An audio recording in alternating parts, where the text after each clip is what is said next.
네, 최기상 의원님 감동적인 질의였습니다.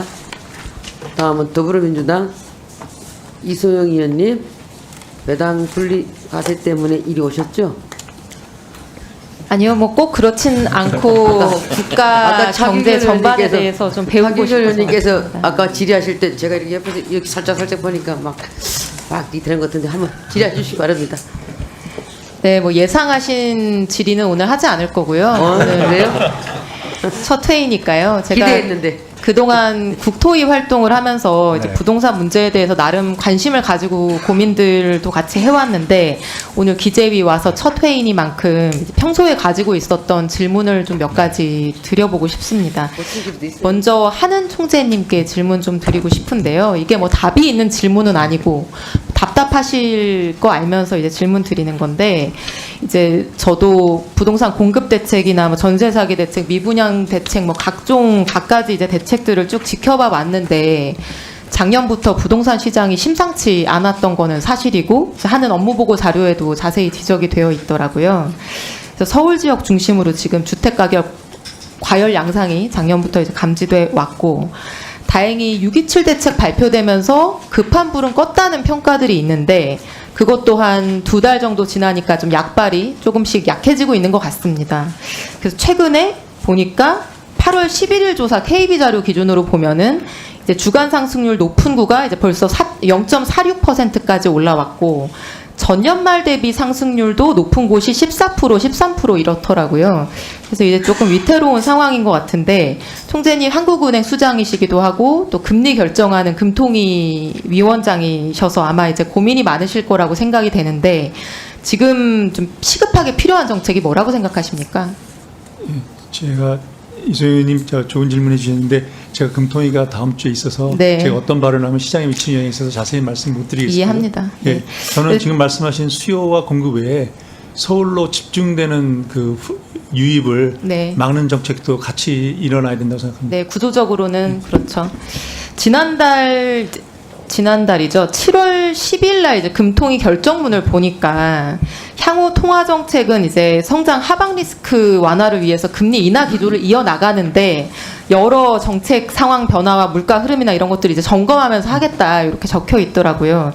그래서 제가 이제 이걸 읽었을 때는 금리 인하는 해야 되는 상황인데 성장률 때문에 그로 인한 부동산 가격 상승이나 가계부채 증가나 이런 것들이 우려돼서 솔직히 못하고 있는 상황이다. 이제 이런 말씀으로 읽혔고요.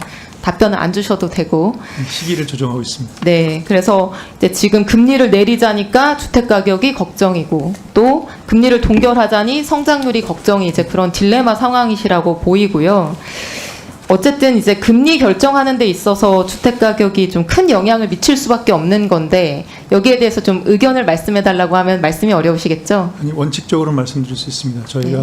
저희가 한국은행의 주요 목표는 물가 안정입니다. 그래서 물가가 안정된 상황에서는 저희가 금융 안정을 보는데, 지금 우리나라 부동산이 가계부채와 연결돼 있고 서울 지역에 기본적으로 우리나라 인구의 50%가 이상이 살고 있기 때문에 다른 나라와 달리 부동산 가격이나 가계부채에 조금 더 웨이트를 두고서 통화정책을 하고 있는 건 사실입니다. 네, 알겠습니다.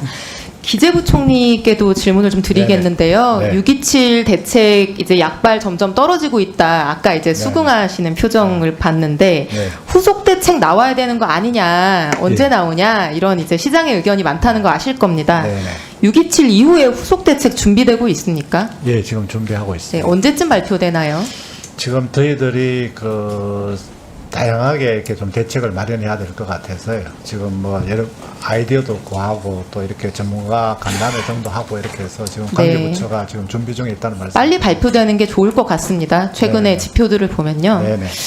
그리고 총리님, 아까 이제 그 앞선 질의 답변하고 좀 관련된 내용인데, 네. 저는 이제 우리 사회가 너무 오랫동안 부동산 불패 신화가 이어져 오다 보니까 국민들 자산이 이제 부동산으로 좀 비정상적으로 편중되어 있다고 보는데 아마 다들 공감하실 거고, 한국은행이 이제 매년 발표하는 국민 대차 대조표 2024년 말 자료를 봐도 우리나라 국민 순자산이 부동산 80% 편중되어 있고요.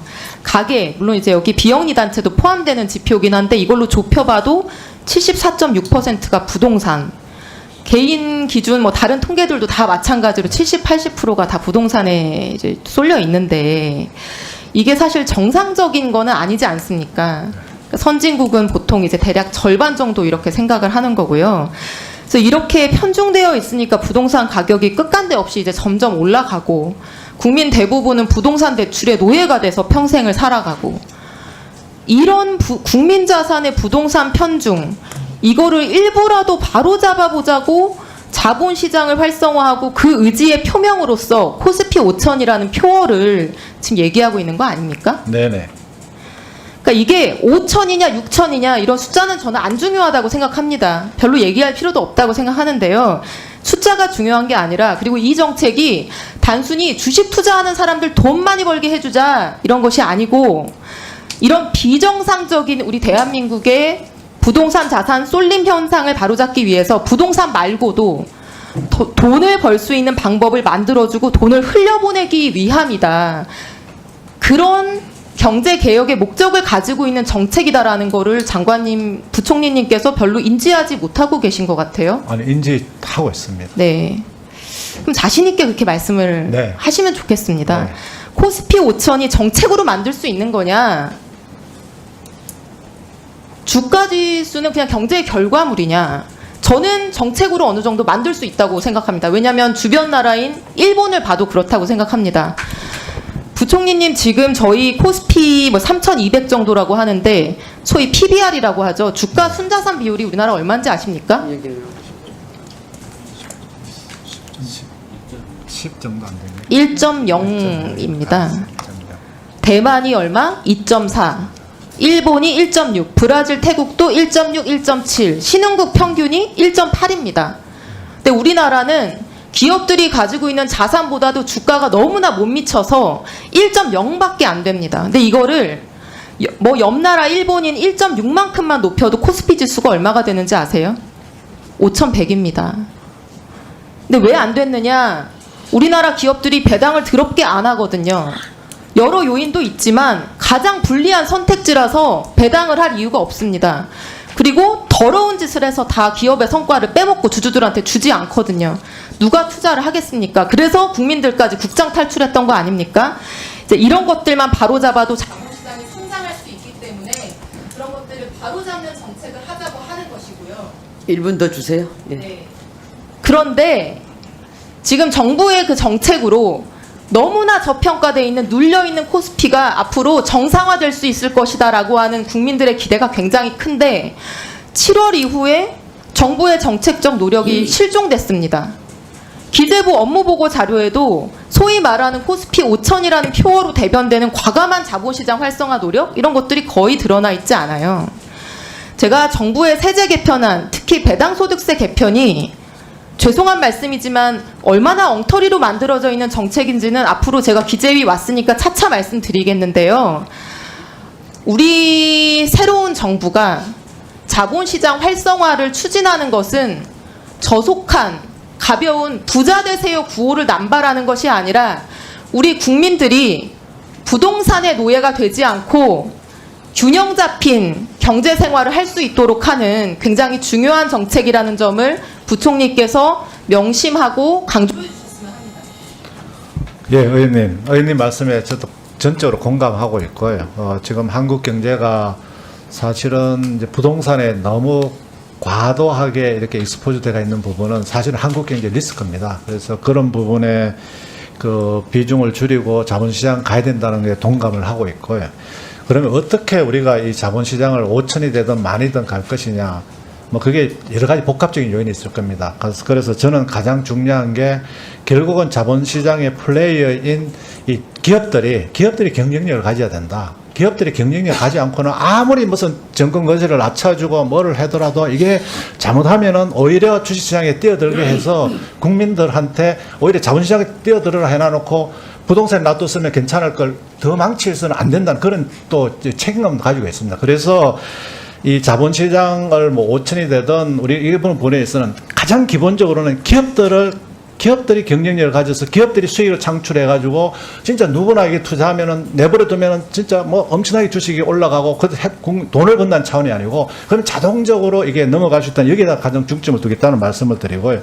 두 번째는 물론 뭐 단계적으로 저희들 정부가 뭐 이렇게 뭐 거래소라든지 주식시장에 영향을 미칠 수 있는 부분에 대해서는 정책을 펴는 부분은 있지만은요. 그런 부분을 넘어서는 이 자본시장의 어떤 이 또 하고 또 중장기적으로 보면은 또 우리 같은 남북 간의 관계 이런 부분도 우리 주식시장의 PBR을 줄이는 굉장히 큰 요인이 된다고 보고 있기 때문에 총체적으로 다 해서 결국은 실력 있는 대한민국 주식시장 그래서 누구나 주식시장으로 넘어갈 수밖에 없고 부동산은 들고 있는 게 인구구조라든지 여러 가지로 지금은 우리가 예측할 수 있는 또 그런 부분도 있을 겁니다. 그런 부분에 대해서 의원님하고 똑같이 저는 동의를 하고요.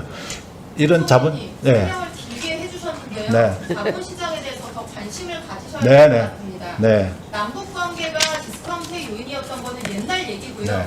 우리보다 안보가 더 불안정한 상황에 있는 대만도 우리보다 자본시장이 훨씬 더 활성화되어 네. 있습니다. 우리 주식시장의 지금 디스카운트 요인은 정부가 일관된 정책 시그널을 주고 좋은 정책, 활성화 정책을 강력하게 추진하지 않는다는 거예요. 거기에 대해서 방점을 두고 네, 네. 좀 더 관심을 가져주시기 그럼요. 바랍니다. 그렇게 하겠습니다. 네. 정부가